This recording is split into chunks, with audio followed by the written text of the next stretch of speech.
I'm Eric, and I'm the owner of Eric's Auto Body here in Nashville, and I just wanted to share my success story about AutoHail.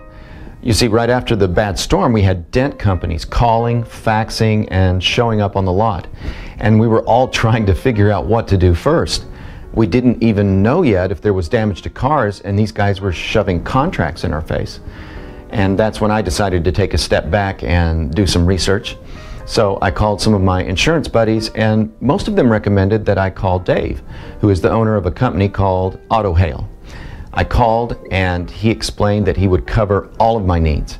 He recommended sending just one of his techs at first to help write estimates and survey the scope of the damage. The technician was there to help the very next morning. He was clean cut and professional looking, and within minutes I could tell that this was not his first time.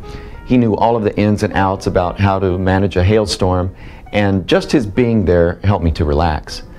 The following Monday, Dave came personally with 2 more technicians to handle the workflow, and they repaired over 100 hail-damaged vehicles quickly and without incident. If a clip or something broke, they didn't try to hide it from me or try to cover it up.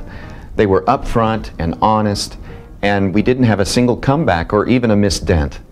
Now I don't worry about hailstorms. I actually kind of hope for them because I know I have Dave and AutoHail to handle everything and make me a nice profit at the same time.